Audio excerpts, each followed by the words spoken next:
Hello ma'am, good day po. And I am the reporter for today. My topic is environmental cycles and processes. The water cycle. So there are four cycles. They are evaporation, condensation, precipitation, and collection. And also there is transpiration. So the water cycle, also known as the hydraulic cycle, is the path water takes through its various states as it moves throughout the ocean, atmosphere, groundwater, streams, and etc. In the water cycle, energy is supplied by the sun, which drives evaporation, whether it is from the ocean surfaces or from the treetops. So we all know that the water is the basic elements of nature and it is the main source of life in our earth. So what is hydraulic cycle? Hydraulic cycle is a biogeochemical cycle that describes the continuous movement of water on, above, and below the surface of earth. So the first one is evaporation. Is the reverse process in which liquid water becomes gaseous or gaseous. Once water condenses, gravity takes over the water is pulled to the ground. Gravity continues to operate, either pulling the water underground or across the surface. Gravity continues to pull water lower and lower and lower until it reaches the oceans, and other such depressions may also serve as lowest basin into which water can be drawn. So evaporation can occur raindrops and on free water surfaces such as seas and lakes. It can even occur from water settled on vegetation. Evaporation moisture is lifted into the atmosphere from the ocean, land surfaces, and water bodies as water vapor. Some vapor always exists in the atmosphere. So here, when the sun hits up the rivers and oceans, water becomes water vapor and umaakyat siya in the air. This process is called evaporation. It is the first step of water cycle. Like for example, magpapainit ka ng tubig, then makikita mo or you will see the water vapor up in the air. So, ganyan din yung mangyayari sa mga rivers and oceans. When the water reaches the sky, it turns into a tiny droplets water.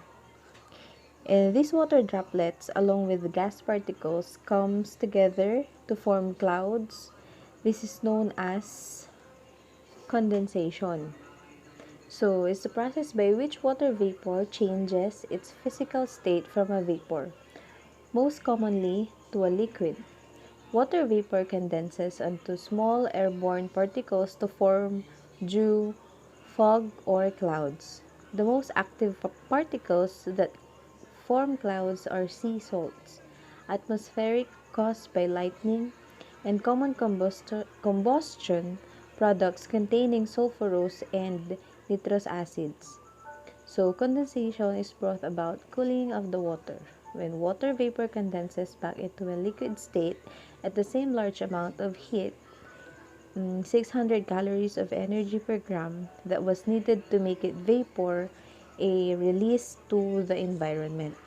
So, dito naman sa condensation, ang best example ko dito is when you see a boiling water and then bubuksan mo to, makikita mo sa takip or you'll be able to see water droplets sa lid ng kaserola. And this is exactly the condensation is. And also frozen water may be trapped in cooler regions of the earth as snow or ice and may remain as such very long period of time.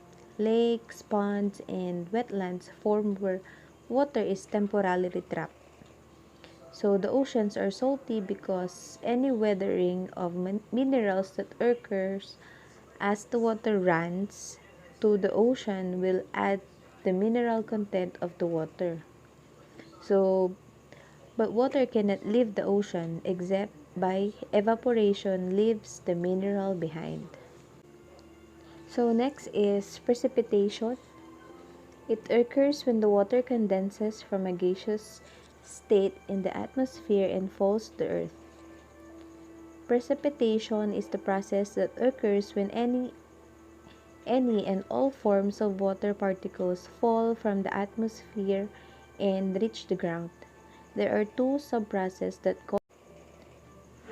cause clouds to release precipitation and ice crystal process. As water droplets critical size, the drops is exposed by gravity and frictional drag. Falling drop leaves a turbulent wake behind which allows smaller drops to fall faster and to be overtaken to join and combined with the lead drop. So dito sa precipitation, and my best example here is when the clouds or yung ulap is too heavy and it bursts open to give up rain, hail or snow, this known as precipitation. And as it rains water collected in oceans, rivers, and lakes, it even seeps through the soil and becomes groundwater. The water cycles is a continuous of evaporations, condensation, and precipitation. And also transpiration. Hindi ko na po siya naisama dito sa PowerPoint, pero meron pa isang transpiration. And alam nyo ba na even plant sweats, and that is called a transpiration. That is why it rains more than places with more trees and forest. And yung transpiration in the plants or sa halaman, we know that roots absorb water and minerals from the soil.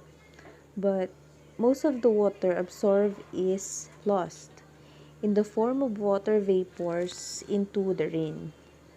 And itong process na ay tinatawag na transpiration. So the last one is the collection. This is water that falls from the clouds as rain, snow, hail, or sleet collects in the oceans, rivers, lakes, streams. Most will infiltrate or soak into the ground and will collect as underground water. The water cycle is powered by the sun's energy and by the gravity.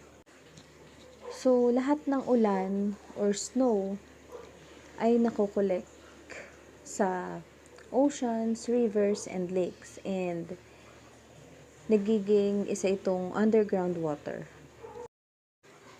So, that's the end of my report, ma'am. Thank you so much po, and God bless, ma'am.